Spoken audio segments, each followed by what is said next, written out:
Hi అండి. అందరికీ నమస్కారం. Welcome to my channel. ఈ వీడియోలో ఏపీ ప్రభుత్వ ఉద్యోగులకు TTA department of treasuries and accounts వారి నుండి అతి ముఖ్యమైన సమాచారం విడుదల.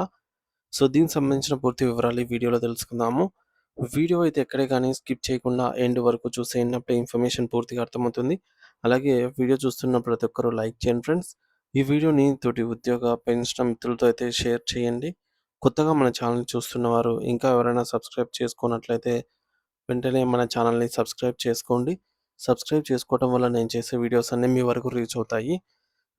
ఫ్రెండ్స్, ఇక విషయానికొచ్చినట్లయితే రాష్ట్ర ప్రభుత్వ ఉద్యోగులు ముఖ్యంగా ఉపాధ్యాయులకు సంబంధించి 24 సంవత్సరాల automatic advancement scheme AAS scale మంజూరు విషయంలో treasury and accounts department directorate ఒక ముఖ్యమైన మెమో జారీ చేసిందండి.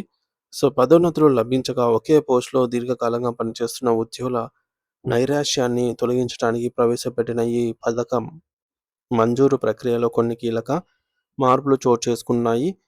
ఈ కొత్త నిబంధనల ప్రకారంగా స్కేల్ మంజూరు ప్రక్రియ మరింత కఠినతరం అయితే చేయబడింది. గతంలో ఉన్న విధానం చూసుకున్నట్లయితే గతంలో ఒక ఉద్యోగి తనకు వచ్చిన పదోన్నతిని వ్యక్తిగత కారణాల వల్ల, అంటే ఉదాహరణకు బదిలీ కావడము, లేక ఇష్టం లేకపోవడం, ఇలాంటి వాటి వల్ల తిరస్కరించినప్పటికీ సర్వీసు నిబంధనల ప్రకారంగా వారికి 24 సంవత్సరాల స్కేల్‌ను మంజూరు చేసేవారు. పదోన్నతి తిరస్కరణ అనేది ఈ స్కేల్ అర్హతకు అడ్డంకిగా ఉండేది కాదు. కేవలం సర్వీస్ కాలాన్ని మాత్రమే ప్రామాణికంగా తీసుకునేవారు. తాజా మెమో ప్రకారంగా నూతన నిబంధనలు ప్రస్తుతం డీటీఏ జారీ చేసిన ఆదేశాల ప్రకారంగా 24 సంవత్సరాల స్కేల్ మంజూరు చేయాలంటే క్రింది నిబంధనలు తప్పనిసరిగా పాటించాలి. అవేంటంటే మొదటిది, పదోన్నతి తిరస్కరించలేదని స్వీయ ధృవీకరణ పత్రం సెల్ఫ్ డిక్లరేషను సమర్పించాలి. అంటే 24 ఏళ్ల స్కేల్‌కు దరఖాస్తు చేసుకునే ఉద్యోగి లేదా ఉపాధ్యాయుడు నేను నా సర్వీసు కాలంలో ఇంతవరకు ఎటువంటి పదోన్నతిని తిరస్కరించలేదని స్వీయ ధృవీకరణ పత్రం సమర్పించాలి. ఇది ఇప్పుడు ప్రాథమిక మరియు తప్పనిసరి అర్హతగా పరిగణించబడుతోంది. ఇక రెండో విషయం ఏంటంటే జూనియర్లకు పదోన్నతి రాలేదని ధృవీకరణ. అంతేకాకుండా నాకంటే సర్వీస్‌లో జూనియర్లుగా ఉన్న ఎవ్వరికీ కూడా ఇప్పటివరకు పదోన్నతులు లభించలేదని కూడా మనము ధృవీకరించాలి. దీని అంతరార్థం ఏంటంటే ఒకవేళ మీకంటే జూనియర్‌కు ప్రమోషన్ లభించినట్లయితే ఆ అవకాశం సహజంగానే సీనియర్ అయిన మీకు కూడా వచ్చి ఉంటుంది. దాన్ని మీరు తిరస్కరించారని భావించటానికి ఆస్కారం ఉంటుంది కాబట్టి ఈ డిక్లరేషన్ కూడా చాలా కీలకం.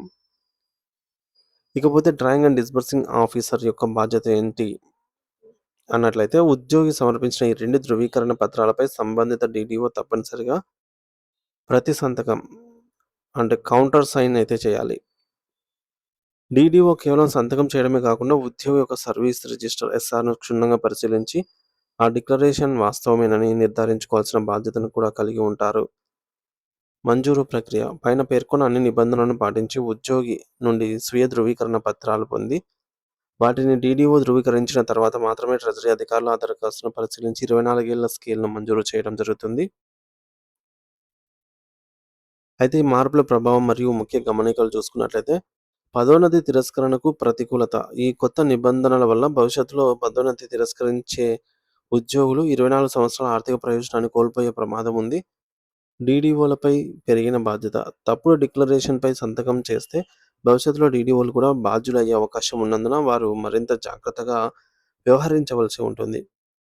ఇంకా ఆర్థిక నష్టం విషయానికొస్తే ఉద్యోగులు వ్యక్తిగత కారణాలతో ప్రమోషన్‌ను తిరస్కరిస్తే అది వారి దీర్ఘకాలిక ఆర్థిక ప్రయోజనాలపై ప్రత్యక్ష ప్రభావం అయితే చూపుతుంది. స్పష్టమైన విధానం. ప్రభుత్వం పదోన్నతులు తీసుకొని బాధ్యతలు స్వీకరించే వారికి ఆర్థిక ప్రోత్సాహకాలు అందించాలనే ఉద్దేశంతో ఈ విధానాన్ని కఠినతరం చేసినట్లుగా స్పష్టమవుతోంది. కావున 24 సంవత్సరాల స్కేల్‌ను ఆశించే ఉద్యోగులు మరియు ఉపాధ్యాయులు ఇకపై పదోన్నతుల విషయంలో చాలా జాగ్రత్తగా నిర్ణయం తీసుకోవాల్సి ఉంటుంది. మరియు ఈ నూతన మార్గదర్శకాలను తప్పనిసరిగా పాటించవలసి ఉంటుంది అని చెప్పేసి ముఖ్య ఉద్దేశ్యం అన్నమాట.